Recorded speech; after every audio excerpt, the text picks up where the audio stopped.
मैं सुशील कुमार साकेत आप सभी लोगों को अपने यूट्यूब चैनल हिंदी ऑपरेटर में वेलकम करता हूं। मैं इस वीडियो के माध्यम से आज दान पत्र के विषय में चर्चा करूंगा कि दान पत्र क्या होता है, दान पत्र की कौन कौन सी कार्रवाइयाँ होती हैं, दान पत्र में कितना खर्चा लगता है, दान पत्र किसके पक्ष में किया जा सकता है, क्या जीवित अर्थात नाबालिग व्यक्ति दान दे सकता है एवं अन्य बहुत सी जानकारियाँ जो दान पत्र से संबंधित होती हैं इस वीडियो में मैं चर्चा करूँगा। अगर आप लोग हमारी यह वीडियो कंप्लीट देख लेते हैं तो आपके मन में किसी प्रकार का डाउट नहीं रह जाएगा।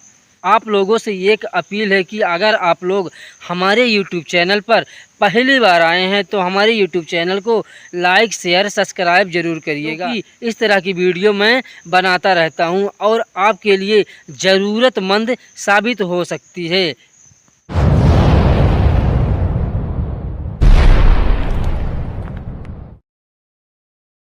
जो हम दान पत्र से संबंधित विषय के बारे में चर्चा करेंगे वह निम्न प्रकार है। पहला है दान पत्र क्या है।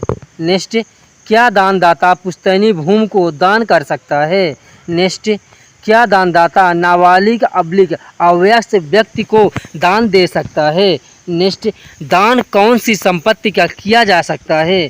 नेक्स्ट, दान किसको किया जा सकता है। नेक्स्ट, दान पत्र कब शून्य होता है। नेक्स्ट, क्या लिखित दान पत्र स्टाम्प पर वैध होता है। नेक्स्ट, किसके समक्ष दान पत्र रजिस्टर कराने से दान पत्र वैध माना जाता है। नेक्स्ट, दान पत्र में कितना खर्चा आता है। दान पत्र किस धारा के तहत करने का प्रावधान है। नेक्स्ट, क्या दान की जा चुकी प्रॉपर्टी वापस ली जा सकती है। नेक्स्ट, दान पत्र और वसीयत में कौन सा विकल्प सही होता है। नेक्स्ट, क्या दान पत्र से प्राप्त संपत्ति बेची जा सकती है। नेक्स्ट, क्या बिना प्रतिफल दान पत्र वैध हो सकता है। क्या दान करने पर दानदाता का संपूर्ण हक समाप्त हो जाता है। नेक्स्ट, क्या दान पत्र को कोर्ट में चुनौती दी जा सकती है। नेक्स्ट, क्या दान पत्र को कोर्ट खारिज कर सकता है। जो हमने दान विषय के संबंध में टॉपिक बताया है उसका विधिवत निष्कर्ष करूंगा, इसलिए आप वीडियो को शुरू से लेकर अंत तक देखें जिससे इसकी पूरी जानकारी आपको समझ में आ जाए। दान पत्र क्या है। What is gift deed. यह एक कानूनी दस्तावेज होता है जिसके माध्यम से अपनी जंगम चल एवं अथावर अचल संपत्ति को दूसरे व्यक्ति को दान कर सकते हैं। ट्रांसफ़र ऑफ प्रॉपर्टी एक्ट संपत्ति अंतरण अधिनियम 1882 की धारा 122 से 129 तक में दान पत्र के बारे में लिखा गया है। दान पत्र दानदाता द्वारा अपने करीबी नाते रिश्तेदार, गांव पड़ोस में रहने वाले व्यक्ति तथा अन्य किसी को बिना किसी प्रतिफल के दान दे सकता है। नेक्स्ट, क्या दानदाता पुश्तैनी भूमि को दान कर सकता है। संपत्ति अंतरण अधिनियम की धारा 126 यह उपबंध करती है कि यदि पुश्तैनी भूमि जो दानदाता को उनके बाबा दादा माता पिता से प्राप्त हुई है अर्थात वह संपत्ति जो विरासत में दानदाता को प्राप्त हुई है उस संपत्ति को वह दान नहीं कर सकता है, क्योंकि इस प्रकार की प्रॉपर्टी जॉइंट फैमिली प्रॉपर्टी संयुक्त खाते की संपत्ति के अंतर्गत आती है। 2005 में हिंदू उत्तराधिकार अधिनियम में हुए संशोधन के अनुसार पिता की संपत्ति में बेटियों का बराबर हक हिस्सा होता है, लेकिन संपत्ति अंतरण अधिनियम की धारा 126 यह बताती है कि पुश्तैनी भूमि में दानदाता के विधिक वारिसानों का हक हिस्सा छोड़कर दानदाता का जितना हक हिस्सा होता है उस हक हिस्सा को दानदाता किसी भी व्यक्ति को दान दे सकता है। नेक्स्ट, क्या दानदाता नाबालिग अवयस्क व्यक्ति को दान दे सकता है। दान लेने वाले व्यक्ति की उम्र का उल्लेख नहीं किया गया है तथा दान लेने के लिए अदाता अर्थात दान ग्रहीता का बालिग होना या संविदा करने के लिए सक्षम होना आवश्यक नहीं है। अवयस्क या नाबालिग की ओर से भी दान को स्वीकृत की जा सकती है। गर्भस्थ बालक, शिशु, विवाहित स्त्री अथवा मूर्ति, इन सभी को दान किया जा सकता है। लेकिन अदाता विद्वान अर्थात जीवित या अस्तित्व में होना आवश्यक है। उल्लेख जगदीनंद राय विरुद्ध हेमंत कुमारी देवी ILR 1995-32 कलकुत्ता 129 के बाद में निर्धारित किया गया है। नेक्स्ट, दान कौन सी संपत्ति का किया जा सकता है? दान किसी निश्चित विद्वान, चल या अचल संपत्ति का ही दान हो सकता है। दान के समय में जो संपत्ति दान, भेंट, उपहार की जा रही है वह वर्तमान समय में वास्तविक रूप से विद्वान या अस्तित्व में होनी चाहिए। भविष्य में प्राप्त होने वाली अथवा अस्तित्व में आने वाली कोई भी चल अचल संपत्ति का दान नहीं किया जा सकता है। चल संपत्ति का दान देने के लिए दान पत्र का रजिस्टर्ड होना आवश्यक नहीं है। अर्थात यदि दान संपत्ति जंगम है तो रजिस्ट्रीकृत दान विलेख अथवा संपत्ति का परिदान करके किया जा सकता है। लेकिन संपत्ति अंतरण अधिनियम की धारा 123 कहती है कि अचल संपत्ति में दान पत्र का रजिस्टर्ड होना बहुत जरूरी है।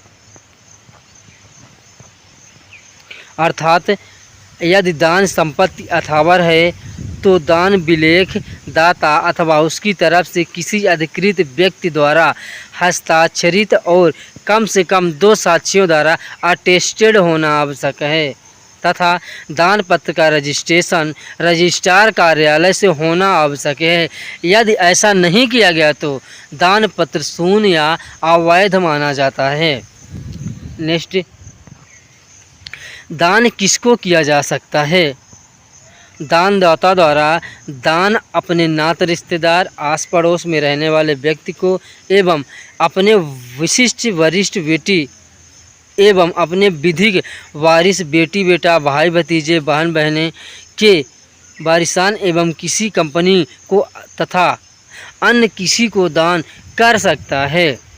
नेक्स्ट, दान पत्र कब शून्य होता है? जब दानदाता द्वारा अपनी संपत्ति को अपने स्वेच्छा से देने के लिए तैयार हो या बातचीत चल रही हो। यदि दान देने के पहले अदाता, दान ग्रहीता अर्थात दान लेने वाले व्यक्ति की मृत्यु हो जाती है तो इस स्थिति में दान शून्य माना जाता है।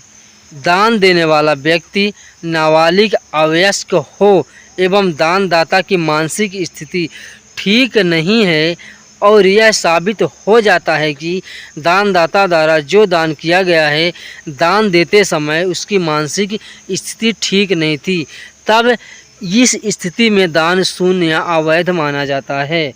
नेक्स्ट, क्या लिखित दान पत्र स्टाम्प पर वैध होता है? दानदाता 2 प्रकार की संपत्ति का दान दे सकता है, चल जंगम एवं अचल अथावर संपत्ति का। चल संपत्ति के दान करने के लिए रजिस्ट्रीकृत करना अनिवार्य नहीं है, किंतु अचल संपत्ति के लिए रजिस्ट्रीकृत होना अनिवार्य है। दान पत्र साधारण स्टाम्प पर वैध नहीं होता है और इस प्रकार का दान पत्र शून्य माना जाता है। किसके समक्ष दान पत्र रजिस्टर कराने से दान पत्र वैध माना जाता है? भारत सरकार द्वारा मान्यता प्राप्त रजिस्टर कार्यालय या अन्य कार्यालय जो भारत सरकार द्वारा इस तरह काम करने के लिए मान्यता प्राप्त हो, उसमें बैठे कर्मचारियों के समक्ष 2 गवाहों के समक्ष दानदाता एवं अदाता की उपस्थिति में दानपत्र निष्पादित हुआ हो तो ऐसा दानपत्र वैध माना जाता है। नेक्स्ट, दान पत्र में कितना खर्चा आता है? दान पत्र कराने के लिए भारत में अलग अलग जगह की अलग अलग दान खर्चा निर्धारित की गई है। जिस प्रकार रजिस्ट्री का खर्चा हर स्थान पर अलग अलग है, उसी प्रकार दान पत्र का खर्चा अलग अलग है। इसका सही खर्चा रजिस्ट्रार कार्यालय से पता चल सकता है। नेक्स्ट, दान पत्र किस धारा के तहत करने का प्रावधान है? संपत्ति अंतरण अधिनियम की धारा 182 के अध्याय 7 में दान के विषय में लिखा गया है। धारा 122 से 129 तक में दान से संबंधित धाराओं का उल्लेख किया गया है। नेक्स्ट, क्या दान की जा चुकी प्रॉपर्टी वापस ली जा सकती है? किसी यथार्थ संपत्ति का एक बार दान पत्र ऑनलाइन रजिस्टर कार्यालय से पंजीकृत हो जाने के बाद उस दान पत्र को निरस्त नहीं किया जा सकता है, लेकिन सेक्शन 126 यह भी कहती है कि अगर दान देने वाले और दान लेने वाले दोनों इस पर सहमत हो तो आपसी रजामंदी से दान पत्र को सस्पेंड या रद्द कर सकते हैं। दान पत्र और वसीयत में से कौन सा विकल्प सही होता है? मैं इसको आपको बता दूं कि दान पत्र सबसे अच्छा तरीका होता है, इससे अच्छा वसीयत नहीं होता है। नेक्स्ट, क्या दान पत्र में प्राप्त संपत्ति बेची जा सकती है? बहुत से लोगों के मन में भ्रम रहता है कि दान पत्र में प्राप्त भूमि अगर मैं बेच दी तो मेरे ऊपर किसी भी प्रकार का मुकदमा कायम हो सकता है, लेकिन मैं आपको बता दूं कि यदि दानदाता द्वारा दान करने से पहले यदि किसी प्रकार का शर्त है तो दान ग्रहीता बिना दानदाता के अनुमति से वह संपत्ति नहीं बेच सकता है। लेकिन दोनों पक्षों को बीच किसी भी प्रकार का शर्त नहीं है तो दान ग्रहीता दान पत्र में प्राप्त भूमि को बेच सकता है। इसमें किसी भी प्रकार की कोई आपत्ति नहीं होगी। नेक्स्ट,